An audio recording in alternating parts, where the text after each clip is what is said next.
আমরা কিন্তু বনগাঁয়ে ঢুকে গেছি। এই লম্বা লাইন, লোকজন যাচ্ছে, লাইন দিয়েই দেখতে হবে। ওরে বাবা, প্রচুর ভিড়, আজ শেষ দিন, প্রচুর ভিড়। এটাও সুন্দর করেছে।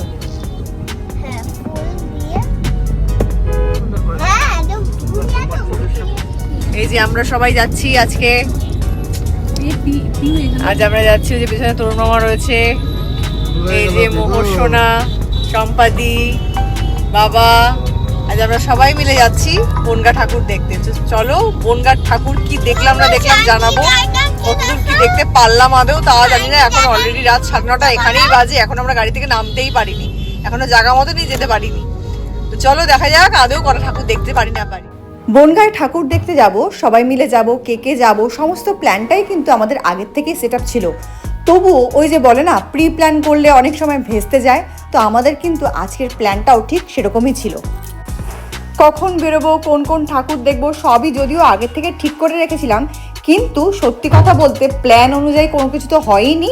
উল্টে অনেক অনেক দেরি করে কিন্তু আমরা বনগাঁয়ে পৌঁছেছিলাম।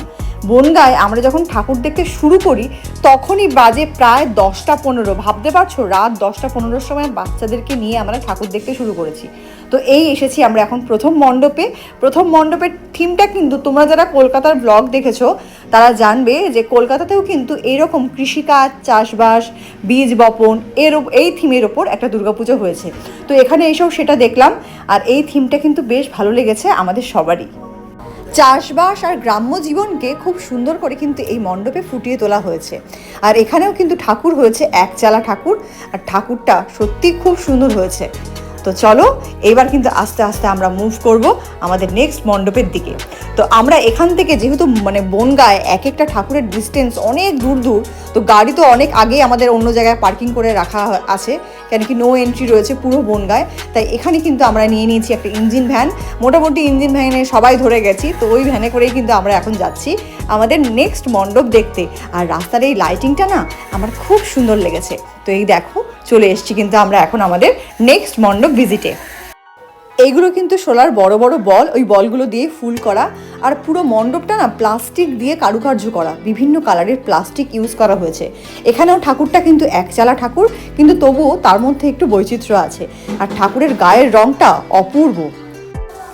পুজোর এই লাস্ট ব্লগটা ছাড়তে একটু দেরি হয়ে গেল। পুজোর সময় তো মোটেই সময় পাইনি, আর পুজো মিটতে না মিটতেই বাড়িতে লক্ষ্মী পুজো। তবে যদিও তোমরা লক্ষ্মী পুজোর ব্লগটা কিন্তু আগেই পেয়ে গেছো। যাই হোক, তো চলো এবার আমরা যাচ্ছি আমাদের নেক্সট মণ্ডপে। এইখানে কিন্তু দেখো এখন আমরা দাঁড়িয়ে রয়েছি লম্বা লাইনে, যেমন লম্বা লাইন তেমন সুন্দর আর লম্বা কিন্তু বিশাল উঁচু এই মণ্ডপটা। প্রচুর লোকের সমাবেশ। এখানে এক সাইডে দেখো পুরো মেলা বসেছে, আর দুদিক থেকে লাইন। আমরা যে দিক দিয়ে এসেছি সেই দিক থেকেও যেমন লম্বা লাইন ছিল, আর এই দিক থেকেও ঢুকতে গিয়ে দেখলাম এইদিকেও কিন্তু বিশাল লাইন রয়েছে। আর এখানে দু সাইডে মণ্ডপটা মাঝখানে হয়েছে, আর দু সাইডে প্রচুর প্রচুর লোক। আর মণ্ডপটা কিন্তু তোমরা কতটা দেখে ভিডিওতে বুঝছো জানি না, মণ্ডপটা কিন্তু বিশাল উঁচু মণ্ডপ। দেখো মণ্ডপে কিন্তু দুটো পার্ট করা রয়েছে, একটা হোয়াইট পার্ট আর একটা ইয়েলো পার্ট। এই দুটো পার্ট যে কমপ্লিটলি আলাদা এবং দুটো পার্টে আলাদা আলাদাভাবে ঠাকুরের পুজো হচ্ছে সেটা কিন্তু আগে বুঝতে পারিনি। তো মণ্ডপে ঢুকতে ঢুকতে বুঝলাম, আর তখন এটাও বুঝলাম যে যা হোয়াইট পার্টটা তো মিস হয়ে গেল। তো এনিওয়ে ওই ইয়েলো পার্টেই কিন্তু এখন আমরা ঢুকছি আস্তে আস্তে মণ্ডপের ভেতরে। মণ্ডপের ভেতরটা এত সুন্দর, এত নিখুঁত কাজ। আর এখানেও কিন্তু একচালা ঠাকুর হয়েছে। তো বনগাঁয় এতক্ষণে যে কটা ঠাকুর দেখলাম সবই কিন্তু একচালা, তবে এই মণ্ডপের ভেতরের কারুকার্য আমার অপূর্ব লেগেছে। যেমন সুন্দর কারুকার্য করা, তেমনি সুন্দর কিন্তু হয়েছে এখানে লাইটিং। কেমন লাগছে তোমাদের আজকের মণ্ডপগুলো সেটা কিন্তু অবশ্যই কমেন্ট করে জানিও। আর চ্যানেলে যারা নতুন এসছো চ্যানেলটাকে সাবস্ক্রাইব করে নিও। ভিডিওটা পছন্দ হলে লাইক করতে একদম ভুলো না। তো চলো এইখান থেকে বেরিয়ে কিন্তু এবার যাব আমরা আমাদের নেক্সট মণ্ডপের দিকে।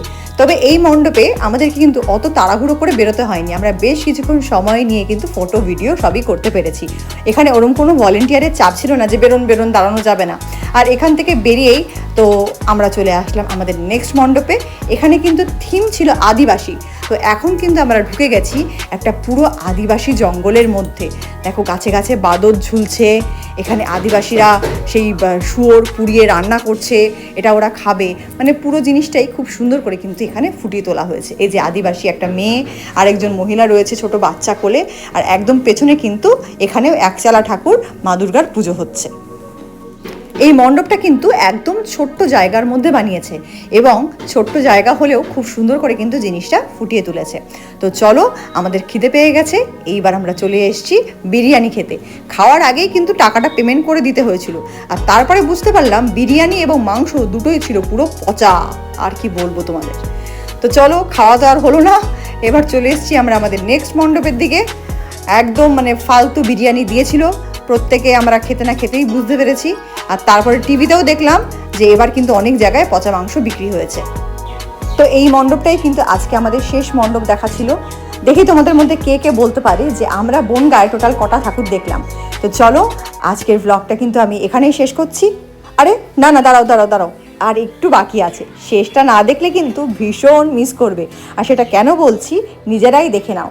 আজকে হচ্ছে 2 তারিখ, মানে রাত তো এখন প্রায় 12টার উপরে হয়ে গেছে। তাই আজ কিন্তু 2 তারিখ মানে দশমী, আর এই 2 তারিখেই ছিল মোহরের পাপার বার্থডে। আমি কিন্তু আগেই আন্দাজ করে নিয়েছিলাম যে রাতে ফিরতে ফিরতে অনেক দেরি হয়ে যাবে, আর রাস্তাতেই মোহরের পাপার বার্থডে সেলিব্রেট করতে হবে। আর তার জন্য মানে বার্থডে সেলিব্রেট করার জন্য কেক, ক্যান্ডেল, বেলুন সব কিছুই কিন্তু আমি আগের থেকেই গাড়িতে রেডি করে লুকিয়ে রেখেছিলাম। তো তারপর যখন এই রাস্তার মধ্যে গাড়ি থামিয়ে কেক কাটিং করাটা অ্যারেঞ্জ করা হলো, মোহরের পাপা যেমন খুশি হয়েছে তেমনি কিন্তু কমপ্লিটলি সারপ্রাইজ হয়েছে। আমাকে পরে জিজ্ঞেস করছে যে এগুলো কখন প্ল্যান করলে গো তুমি। তো এনিওয়ে, তো এটাই ছিল তোমাদের জন্য, সবার জন্য সারপ্রাইজ। তো আজকের ব্লগটা কিন্তু আমি এখানেই শেষ করছি। খুব শিগগিরই আরেকটা নতুন ব্লগ নিয়ে দেখা হচ্ছে আমার চ্যানেলে। ততদিন ভালো থেকো, নিজের আপনজনদের ভালো রেখো। আর দেখো, রাস্তায় লোকে ভ্যান ট্যান সব থামিয়ে আমাদের এই সেলিব্রেশন দেখছিল।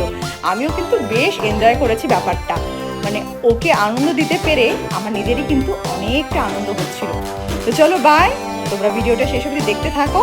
আর কার কার কেক কাটিং দেখে কেক খেতে ইচ্ছা করছে সেটা জানিও। তো চলো, দেখা হচ্ছে নেক্সট ব্লগে।